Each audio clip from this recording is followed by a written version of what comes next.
Blessings, everyone. I'm Dr. Topeka K. Sam, founder and CEO of the Ladies of Hope Ministries. We have an ambitious and deeply important mission to end poverty and incarceration of women and girls, and not just here in the U.S., but around the world. First, I'd like to thank all of you for being here today as we celebrate the graduation of the Faces of Women Imprisoned cohort. This is a powerful moment, and I'm so grateful to be here with all of you. To the graduating class, I want you to know that you are seen, you are heard, and you are never alone in the experiences you faced. Whether it's incarceration, PTSD, sexual trauma, homelessness, reentry, or family reunification. Your journeys are uniquely yours, but they connect you to a community of women who understand, support, and believe in you.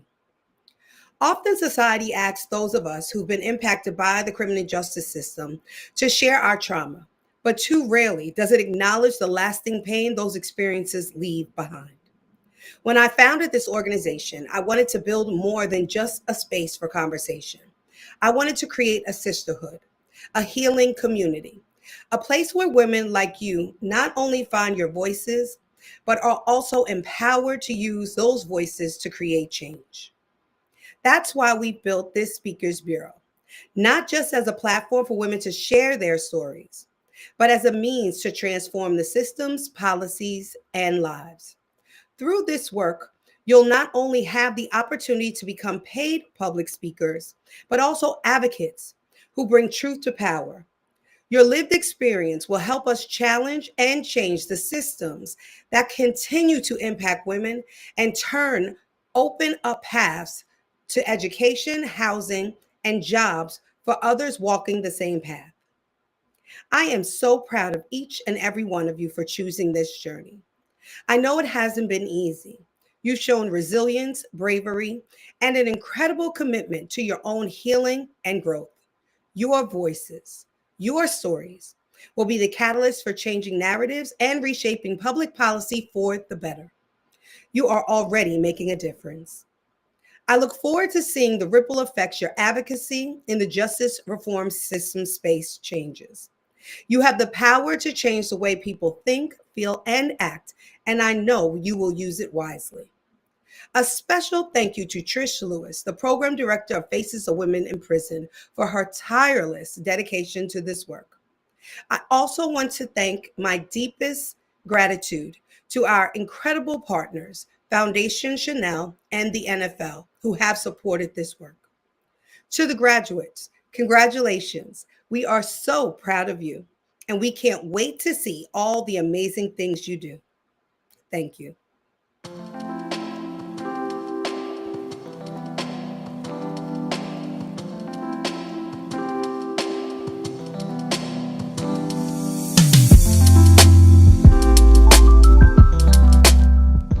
Hello and blessings to you, 2024 FOWI cohort. It is my honor and privilege to be able to celebrate your accomplishments today. My name is Latoya MVA Desprez, and I am the 5th District Chaplain of the American Legion Auxiliary. I would love to pray over your lives and your future endeavors. Heavenly Father God, please continue to be with all of the women and all of the individuals who have put time into this amazing program and who have also put time into themselves. Please bless these graduates. Let them know that they are catalysts for change, that they can make a difference in legislation, private practices, and policy. Let them know that they are a new beacon of light through their voices, through their stories, and through their gift of being able to say they have experienced what most haven't, and they are the most and closest then to be able to make a difference for change. We know that you have not given us a spirit of fear, but of power and of love and of a sound mind. May they continue to see their light. May they be protected in your arms, and may they know that they are worthy through you. In his holy name we pray, amen. I hope that you continue to see that you are special, you are chosen, and you are not here for just any reason. Your voice is the difference. Your unique story can make change. Be great and prosper. Take care.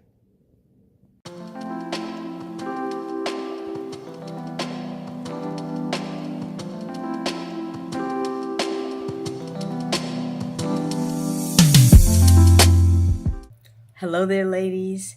I am so excited that you have made it to this point.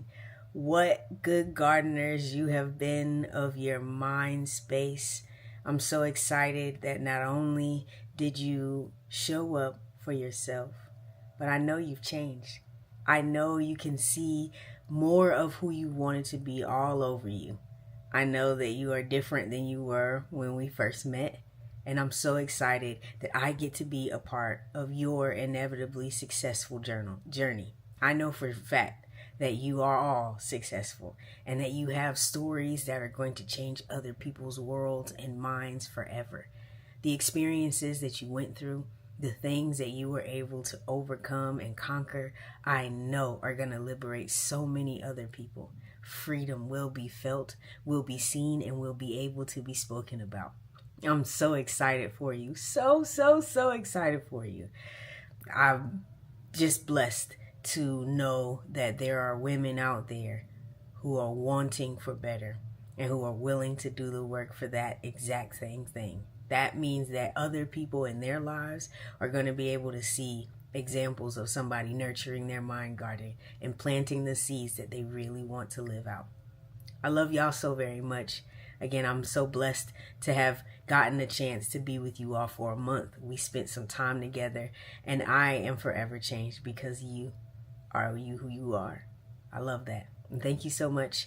I, again, am Jessica A. Ross, Mrs. Jam Good from Jam Good Living, and I'm so excited that we got to spend the time we did together. I'll see you soon. Be well, know you're blessed, and live exactly how you want, because your mind is fertile ground.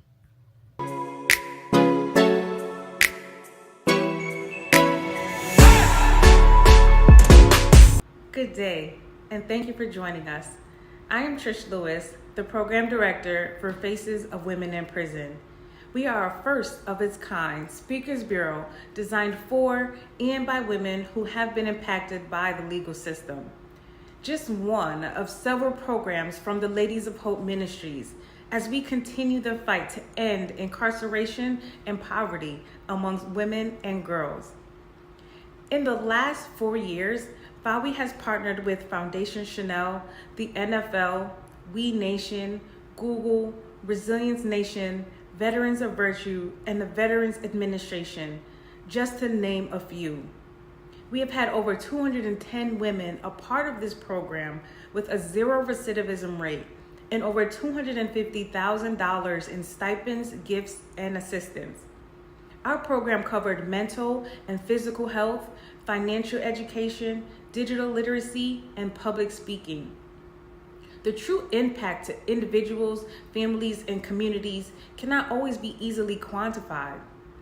But with our alumni, we will continue the fight as we pivot into a new direction that is FOWI Productions, focusing on multimedia content that educates, entertains, and advocates for justice reform, women's empowerment, and social change.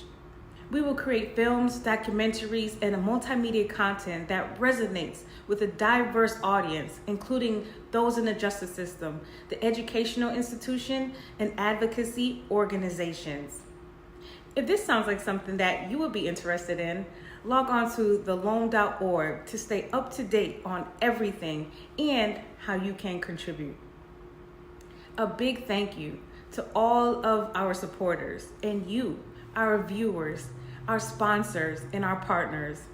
Thank you so much for your support, and we appreciate your continued support and future donations.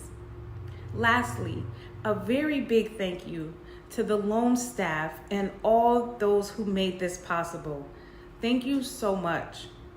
We're honored that you joined us today in celebration of our last FOWI cohort. Congratulations to this great group of women who persevered through the last 16 weeks, invoked their courage and ambition to complete this program and enhance their lives. Today, you'll be hearing from a vast background of women who have been impacted by incarceration and the legal system in many ways. These are their stories. Thank you for joining us, and we hope that you enjoy.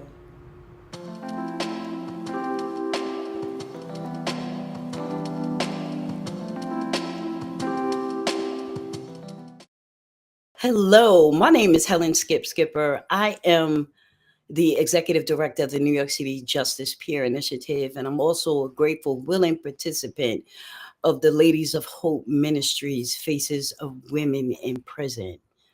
Let me tell you what that means. But before I can tell you what that means, let me give you just a snippet of my story. For 25 years, I went back and forth in the criminal justice system. I grew up in the Rose M. Singer Center on Rikers Island.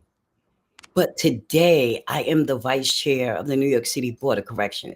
Let's unpack that just a little bit further, shall we? So every time I went on the island, I was driven across the bridge on a yellow bus with my hands handcuffed. Yet, as the vice chair of the New York City Board of Correction, I now drive myself across the bridge through all the gates, pull up in front of the facility I want to visit, and go in through the front door flashing a badge. That is a testament to how we move lived experience to lived expertise. In order to transform the criminal justice system, we must incorporate the voices of those who have been impacted by the system. As a systems impacted academic, because yes, I am that as well. I graduate this year with my master's in criminology. Yes, I am a criminologist. I present at the American Society of Criminology every year. And this year, I was really gladdened to present my own original research and scholarship that has actually been published. So I am now an author.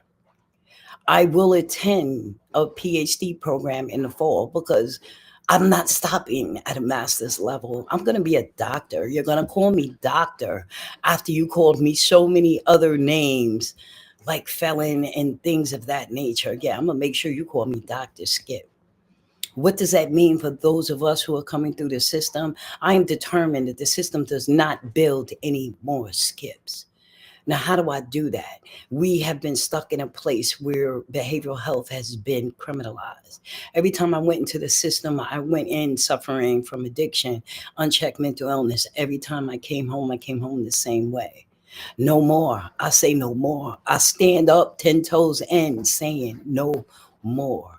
We're going to build something that incorporates the voices of those with lived experience. We're going to transform this system. And it's only with criminal justice reform agencies like the Ladies of Hope Ministries, programs like the Faces of Women Imprisoned, programs like my own program, the New York City Justice Peer Initiative, where I build justice peers, that we will be able to transform this system.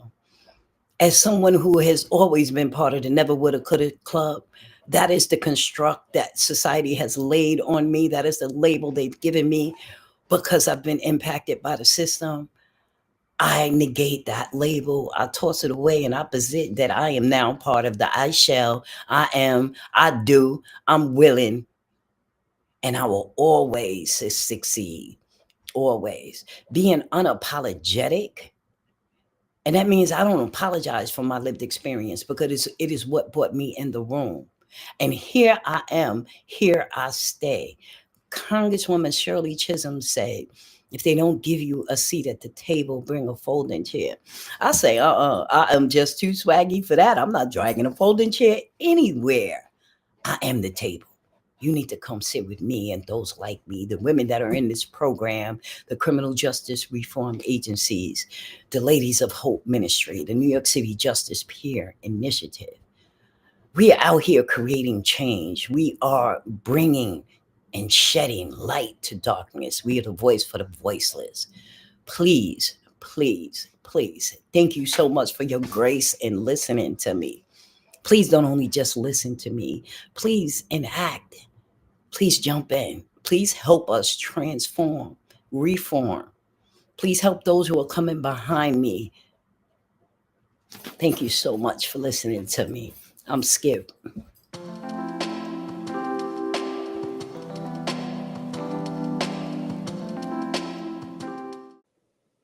Hi, my name is Sharde Utalte, and I am a strategic communicator.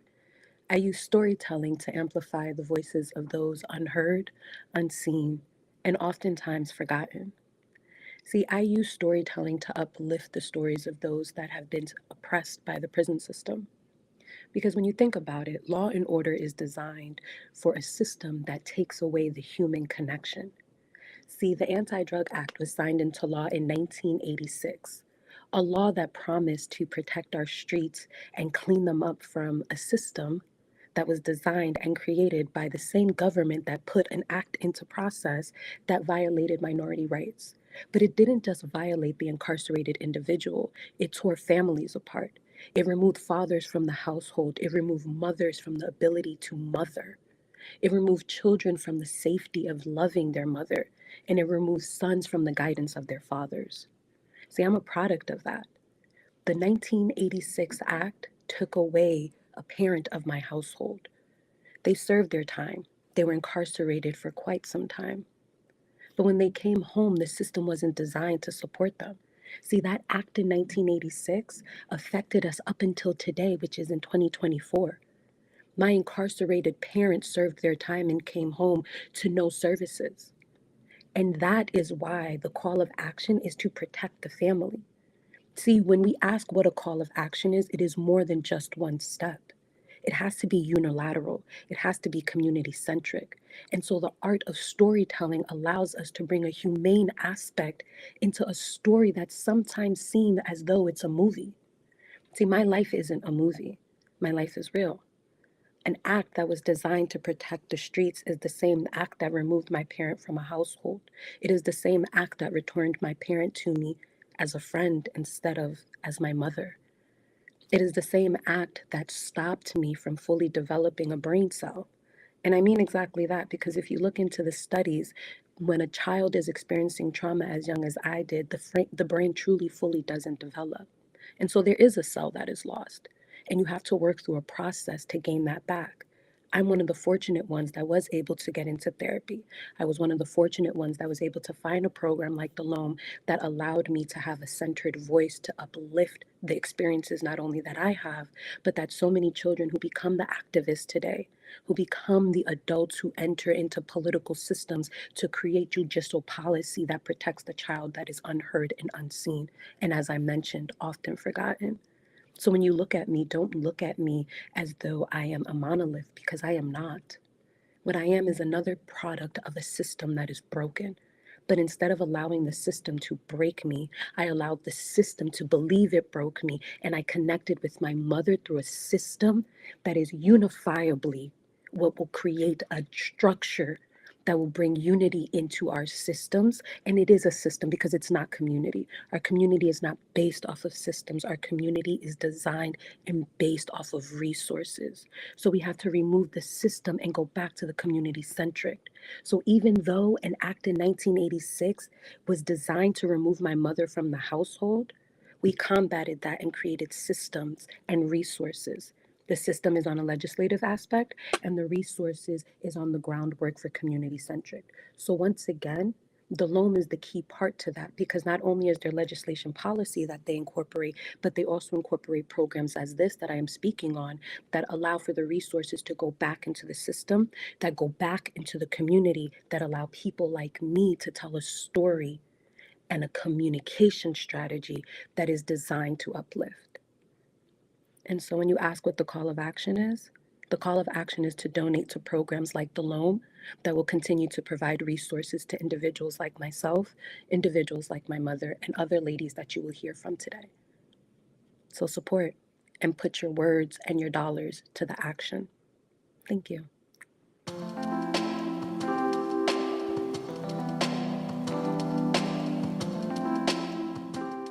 Hello, greetings. My name is Sophia Tate. I am a 38-year-old mother of three.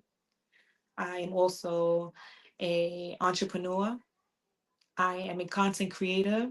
I'm a lock lover. I am a model. I am also a proud owner of my business, Nap Natural Files LLC, where I uh, basically do locks to families. Do hair basically. I travel across the 5 boroughs and I meet with families and I basically do their hair. Sometimes I do it for free. It's just basically part of me giving back. I am from Brooklyn, New York, born and raised, but I also traveled throughout my youthful teen years. And that's one of my other favorite joys is to travel. I am also a craver. I crave art, fashion, music. Those are my big loves as well, besides traveling and cooking. I have done some amazing things in my life. Amazing. Especially after incarceration. Some before incarceration as well, but definitely after incarceration. I have met some wonderful people after my incarceration who have become my friends, my partners, my close networks. These people love me down. Okay. I am also a college graduate of BMCC, Borough Manhattan Community College, and also Project Impact, where I worked. I went on to Lehman College, where I studied business administration. And then from Lehman, I decided to go to Baruch, where I am studying interpersonal and group communication. And my goal basically is to become a college professor teaching speech. Why? Well, the reason why is because in spring of 2022, I was taking speech. And it was my first time ever standing in front of people and talking and speaking and stuff like that. So I was nervous. I was very nervous. And I don't know, for some reason, the more I kept talking, the more the butterflies in my stomach just subsided. And of course, people praising and stuff, of course, that does something for your confidence as well. So for me, that was the day that I had built my confidence. Before before prison, I had a timid voice, but I had like that fire in my core. And I think the reason why I never used the fire in my core is because I was just scared to like lose friends, lose myself, and lose resources, opportunities, certain things I just didn't want to lose. And there was people that was close to me that didn't want to see me lose neither. So I'm grateful for that. It was organizations such as the Loan, the Ladies of Hope Ministries, and also this program, Faces of Women in Prison, that basically helped me to be the woman that I am right now. They're helping me to stay confident and become more confident. They're helping me to ascend into greater heights. So I'm happy to have met these women and to be a part of such a great organization, great sisterhood, which is something I crave. All of what I'm saying is basically to say that if you want change, if you want, you know, how people view you to change, then you have to change yourself. You have to do the footwork. You have to go out and do the footwork and just be mindful of who you have in your space, you know. Um, Sometimes we have the wrong people in our way. Gotta get past them. You have to move past them. Just be very careful about the type of people you have in your lane, you know. And also give yourself flowers. A lot of times, we look for people to give us flowers. Give yourself flowers. You have to. And be happy at that. Be happy once you change the way you think and change who's in your circle and give yourself flowers. And all else will come. I promise. Thanks.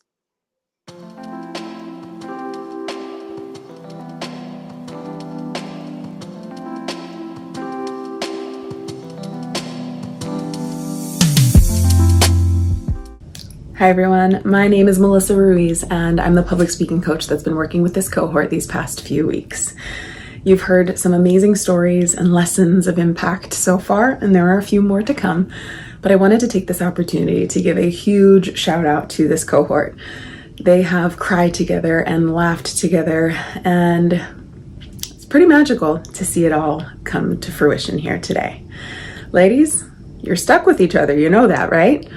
All of the lessons learned about each other, about yourselves, hopefully about public speaking along the way, are now part of your toolbox. And as you interact with other people in the world, you can't help but take some of these women's stories right along with you.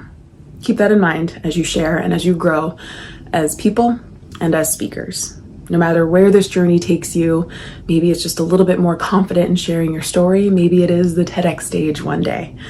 I hope you know that your hard work, your dedication, and your time spent working and growing with each other here in this cohort is part of your development and how you're going to change the world one day. To our audience, thank you so much for your time and support. These women are truly changing their lives and the lives of others, and your support means the world. To our fearless leaders, Topeka and Trish, you're like fairy godmothers. You know that, right? Thank you for your energy. Thank you for your blood, sweat, and tears that you've put into the FOWI program, and I'm honored to be a part of it with you. Thank you so much, everyone. Enjoy the rest of our speeches here today.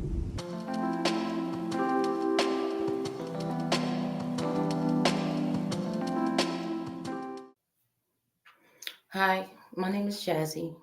I'm from New York. Thanks for being here. I ask that you not only listen with your ears, but with your heart and your mind.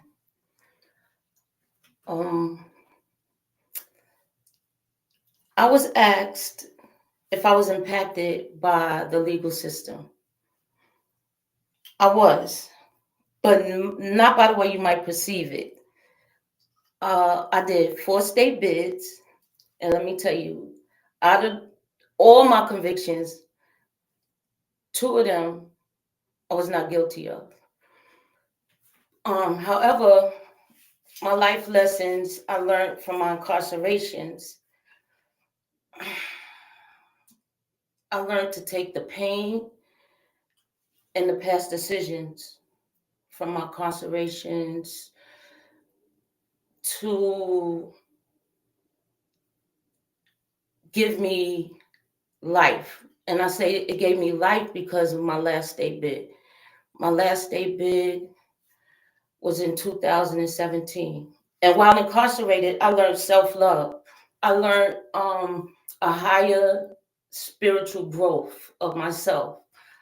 I now understand that I had to keep repeating those past incarcerations to get where I'm at today.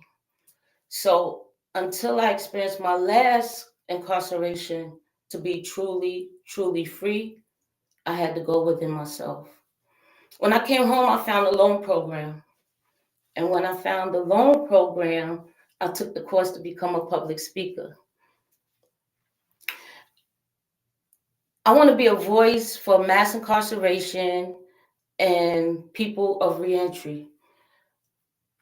I want to be an advocate and share my story of what it took for me to come from a prison cell to living well. I received more than that from this cohort, though. This cohort was so different. It was like a lot of us sharing, because we didn't know each other. So it was a lot of us sharing about our experiences and things of that nature.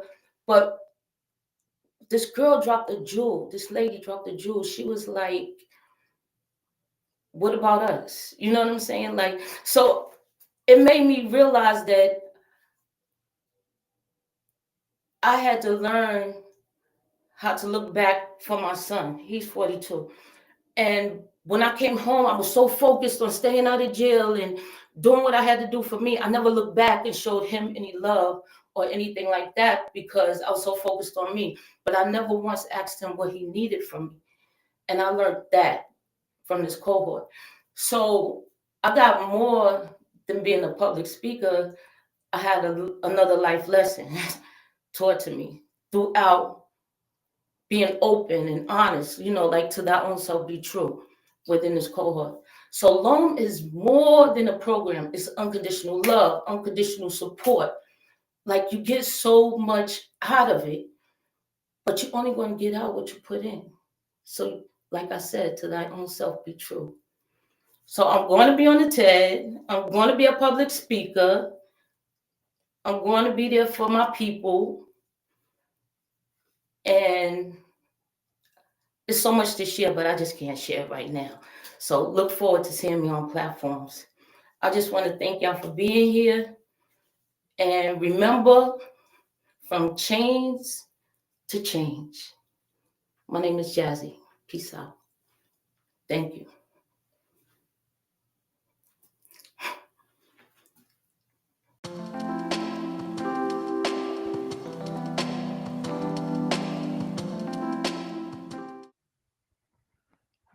It started out with a 1.5 year courtship, then an amazing marriage, then 2 years later, an adorable baby boy.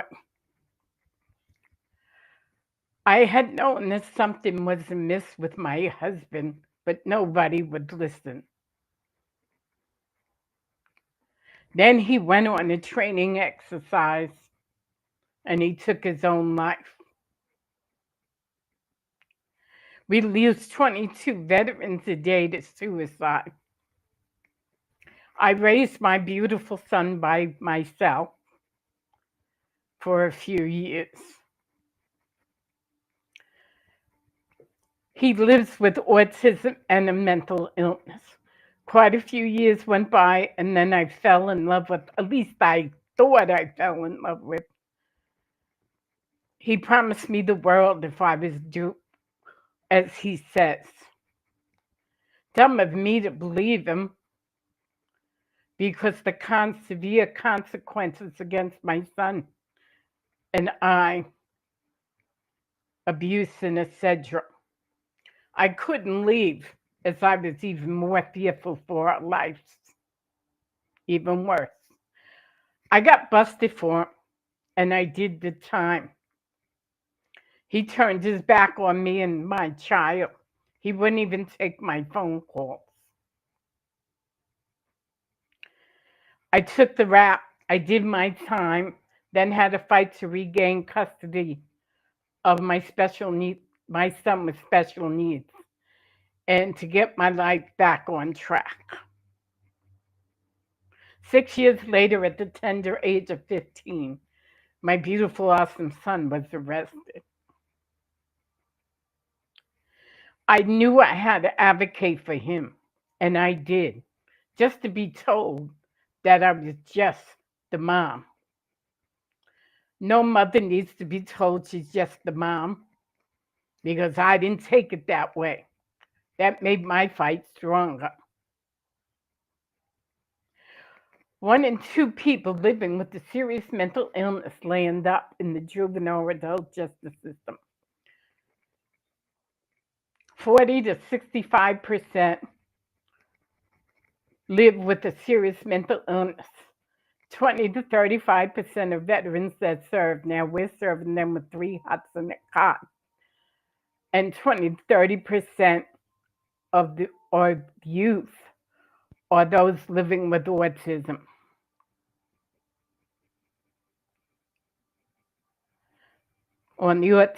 My awesome, beautiful son is still locked down 27 years later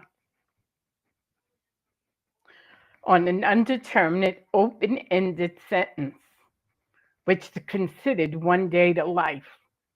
He spent 2.5 years in solitary, which added to the trauma and exacerbated his mental illness. Thank God that I get to visit him almost at least once every week for the hour allowed it.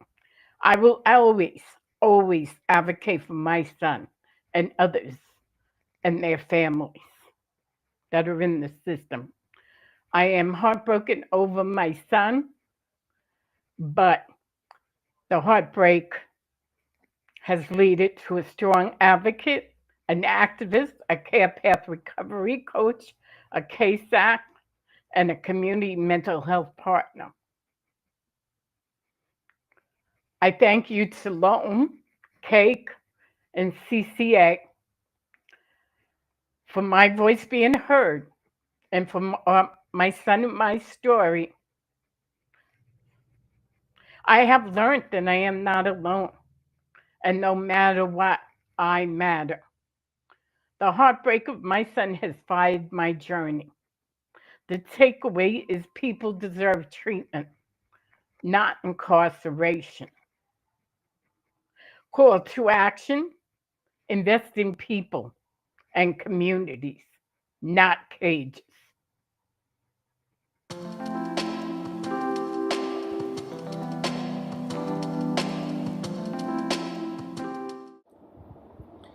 I was released from federal prison during the pandemic, 2020. Ooh, it was dark and it was strange. I remember seeing people in trash bag suits taking dead bodies out of the hospital and placing them in 16-foot reefer trucks. The streets were barren. The stores were selling bleach for 3 times the amount of money. Ooh, it was deep. I also remember being in federal prison and I going to court and they offered me 120 months plus 5 years. And I remember crying and begging the Most High, if you give me another opportunity to do it right,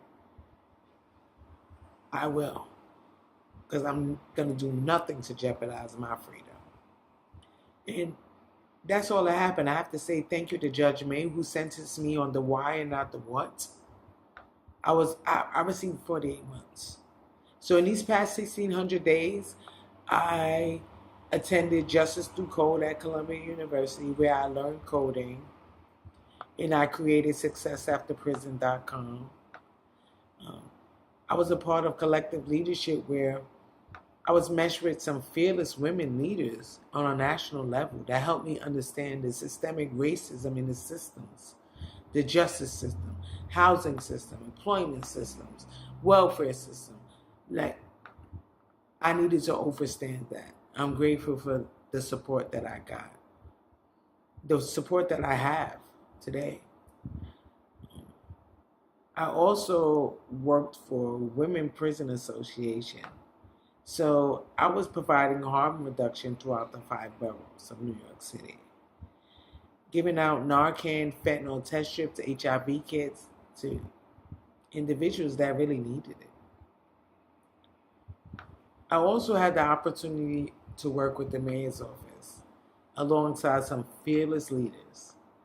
And we placed 100 families in a matter of months into permanent housing. That's epic. All I could think about is when I came home, how important it was for me to find a place to live, to reunify with my daughter, to just have a place of peace and stillness. It was so important for me. Because, listen, I was strengthened from all of my struggles. Today I understand impossible really means impossible. You just have to have a changed mind. When you have a changed mind, you talk different, you walk different, you live different. It's so important. I mean, we are not the worst things that we've done. I'm not. And I need people who justice impacted to understand that impossible really means impossible. Today I started a nonprofit organization called Circle for Support. And what we do is we provide a holistic approach to justice impacted individuals to make sure that they effectively re-enter into society as productive members of society to thrive. I mean, there's so much opportunity to do better. You have to want it. Like, everybody wants to win, but nobody wants to work for it. You have to work. It's worthy. Because I know I'm going to be dead way longer than I'm alive. So it's best I do what I need to do while I'm here. I would like to say, Topeka, thank you. Thank you for the opportunity to mesh with other women, that we can support each other, and collectively we can continue on with the movement of social justice. Thank you so much. We have became a family, a sisterhood. Collectively, we're going to make some things happen and continue to push forward on the bills that's on the table and create new ones. So we can have the voices heard for the people who don't have voices themselves. I didn't forget about the people who I left behind the wall. And I don't want my future successful leaders to go behind the wall. It's so much work to be done. I'm glad for this space. I appreciate the opportunity, Topeka. Ladies of Hope Ministry has put a stamp and a star on my life moving forward. Thank you so much.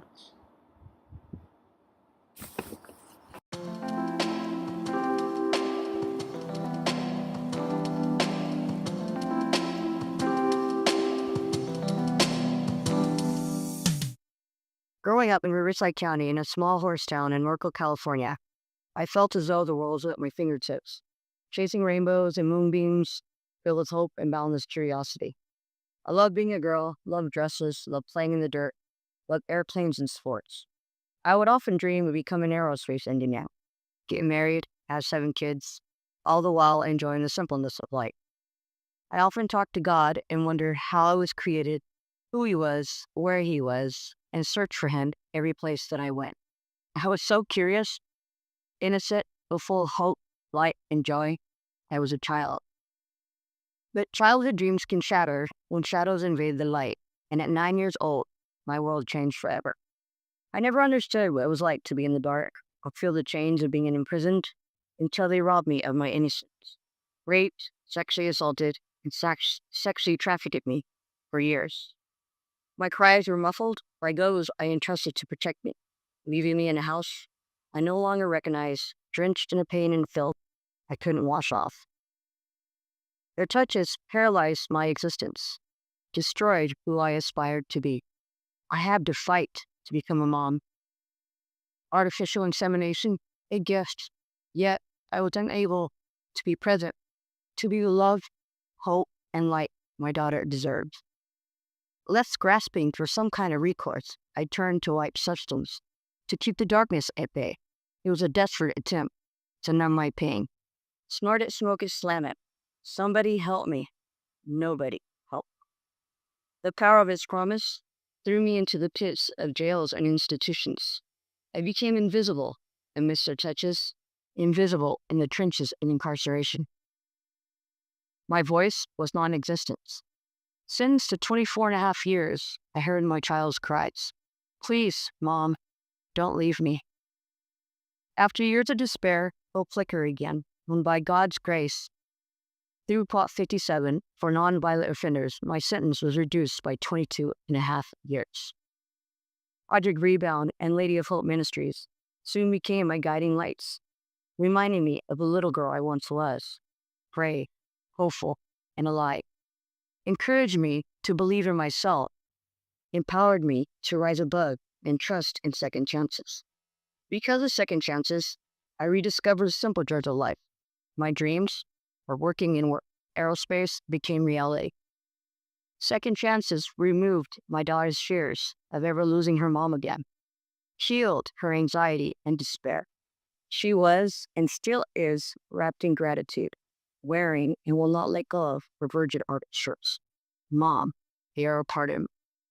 Second chances heal, and through Sterling Thomas, I was finally able to let go of the filth, to stop scrubbing, and for the first time in my reflection, I was able to see me, the beauty in me. Second chances restore, and through Melissa Ruiz, a 9-year-old little girl got her voice back, one she lost in the darkness, pain, and despair, that for so long felt unheard, lost in a disease.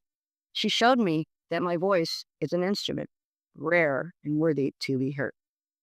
Second chances save lives. Today, I am a process engineer technician. I am a mentor for juveniles facing life sentences. I have 3 degrees. I am a productive member of society. I am a United States veteran. I am a present mother. And above all, I'm an advocate for second chances. When you give someone a second chance, you restore their ability to be seen and valued. You equip them with the tools to become productive members of society and give families a chance to survive and thrive. You heal, restore, and save lives. To Project Rebound, Lady of Hope Ministries, Virgin Unite, Virgin Orbit, to the whole Virgin family, Richard and Holly Gramsci, and Topeka Sound, thank you for giving Madison and I a second chance at life. To bring us success, restoration, and healing. There has been no greater gift. Second chances matter. Thank you.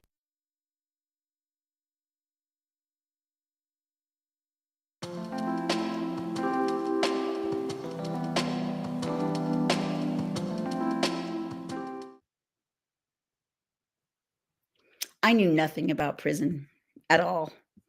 I was an Oxycontin victim from countless surgeries and struggled to stay clean.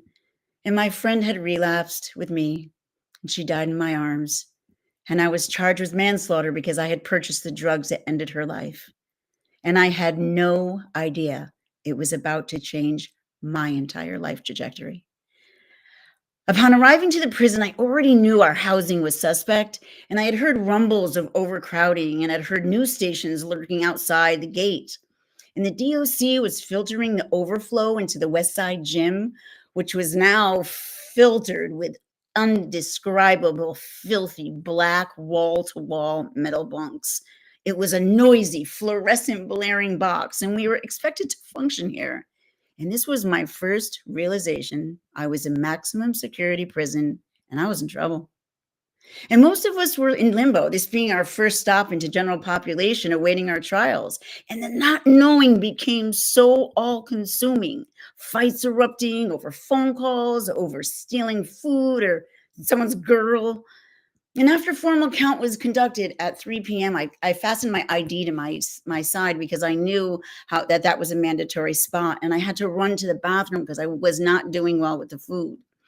My attention was suddenly hijacked by a female CO with a shrill voice. "Give me your badge now!" My stomach fell. You know, that anxious nausea that kicks in so hard when you know you're about to go down? I knew what it meant to have your ID taken. It meant an afternoon stroll to the hole. And I refused to lower my head. And the guard was trying to hinder that by pulling upwards on the back of my cuff so it would cause me pain and it would force me to look down. And I could hear the woman shouting my name at the absurdity of my punishment. "L, L." And that empowered me and it gave me hope because I wanted to set an example and I didn't want to show fear. And upon the arrival of that cold, dreary backdrop known as SEG, I could already hear the madness that occurs under such dire conditions. I heard the yelling between 2 girls that would recently brought him for fighting, and I could see one girl's nose like sprawled across her face. The crimson streaks hadn't even dried yet, confirming the violence. And I watched the COs chuckle and laugh and place bets on which girl would win if they let them fight in the cages in the back. My dog had a nicer one, by the way. I was appalled by the behavior. It was barbaric. Video et taseo. I see and I am silent. And that had become my survival mantra. I was brought into a cell, strip searched, filmed, and given stiff red scrubs. And that loud finality of the sound of that door locking me inside will forever reverberate in my psyche. And it will also be the trigger for many future PTSD episodes. And there was nothing for me to do here to occupy these endless hours. Oh, sure, this blank-faced woman with steel eyes came around with books on a cart, which I couldn't read because I wasn't allowed my glasses. And let me correct myself. These were pieces of books. Books with no beginnings, books with no endings, so appropriate for this residential demographic. because many of us shared the same screwed up beginnings with no hope for endings, and we were just torn pages of life. And I had to figure out a way to self-soothe in here. And I'd been playing piano and writing songs since I was a small child because it was my way to cope. It was my way to process feelings that I couldn't quite put into words. It was the only thing I know. It was the only thing I knew how to do. And then it came to me. I did it, got a ticket, now I'm going to sing. And I wrote the hook and then the verses, and I sang them over and over and over because I had to, because I wasn't allowed a pen. So I practiced until this abrupt tap, tap, tap came on the long glass of those doors. And that's what broke my focus. It was this tall, way too tanned woman who asked me if I needed mental health. And I laughed. Yeah, not even close. I was just fine. And I knew it was morning the next day because I heard a rude CO ask me if I wanted my allotted 1 hour outside. It was 15 degrees out, no coat, to hang out in a dog cage. And yeah, I was good on all that. And then I laid down, I heard the clanking of handcuffs around at one of the girls next door, and they were bringing her into the bathroom to take a shower. And then I heard it. I did it, got a ticket, now I'm going to sing. She was singing my song. And then the others joined in, and I smiled so big because I had accomplished what I wanted to from the start. We sang together. And as we sang together, the healing began. And I knew in that moment what I was supposed to do with my life. And that's why I'm starting a nonprofit for formerly incarcerated people to have a place to write and record called In Just Us. I needed a space in a professional recording studio. And now with the support of Loam to help me focus my program and deliver this clean, precise story effectively and guide me through the best way to bring about the awareness of how important and impactful art and music are. It offers us hope and it offers purpose in our lives as we all heal together. You can hear more at LL_KEYZ. That's my Instagram, or ladonmusic.com. Again, at LL_KEYZ. Thank you so much for your time.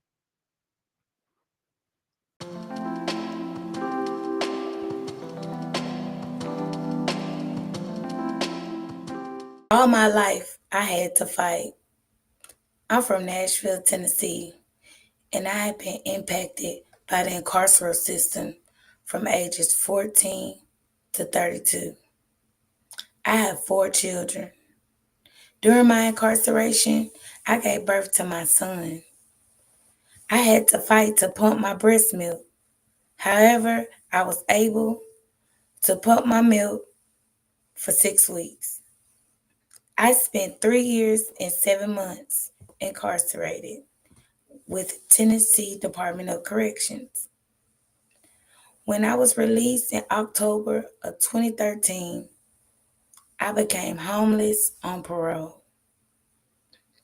Wasn't able to really find work or housing. However, I had to go to a women's shelter, and 3 months later, I was able to get housing for me and my children. I was also able to regain custody of my children as well. I lived up the street from a community center one day that I visited and found out about a local organization called Free Hearts, which I joined in 2016. And in 2019, I became the director of outreach. At Free Hearts, we have fought to educate, support, and advocate for families that's been impacted by incarceration and deportation. We have helped pass laws such as nonviolent offenders for alternative sentencing that are the caregivers of children. We have fought to pass anti-shackling and prenatal care for pregnant women.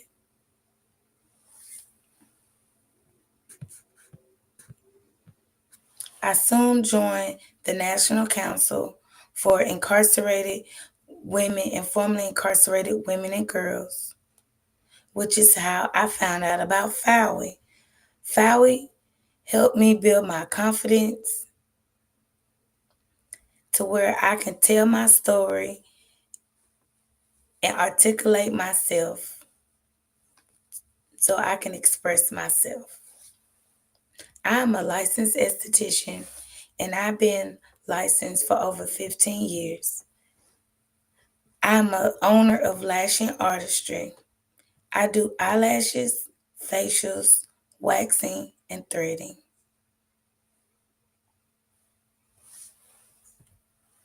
I host self-care seminars and classes for women and girls. I have an ebook that teaches you how to start a business called The 10 Commandments of Starting a Lash Business. And you can find all this information on my website at www.lashingartistry.com. Thanks so much for listening.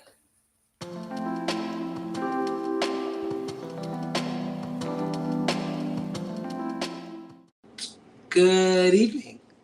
I'm Mona Vane, and I was going to come to you with a story of a little girl that was abandoned and displaced. However, that little girl is over that. She is healed from the trials and tribulations and the trauma of that, and the lack of mothering and parenting. She's healed from that, and she's asking for forgiveness and given forgiveness for those things. I was going to come to you with a story about a little girl that was raised by her father, an immigrant father. However, she's forgiving him for all the trap houses and drug deals and police, contact that she had to deal with. She's forgiving him for that. What this little girl is looking for is a place or organization that will help not just her, but other women that are like her, that are not looking at what the past is, but what her future is, knowing that it's a bright one, trying to figure out what it looks like and how to be able to obtain it. This little girl is me. I want to build an organization that will help and assist women to find their light, find their love, and find their peace within self. Your forgiveness starts there, for within self. And that's what I want to project in the platform I'm looking to provide. I am grateful for the program that I'm with now, the FOW program. I'm grateful for that. I'm grateful that you guys have given me a voice. I know I have a distinct voice, but I'm grateful that you guys have given me a voice to be able to express these things. Even though it's not an easy thing to admit that, nobody wants you or, no one loves or care about you. But it's good to know that I have women in my corner that has gone through the same thing and that are dealing with the same struggles, and we could connect on different levels and heal each other. And for that, I thank you guys. I thank you guys for the opportunity and for the platform. You're very much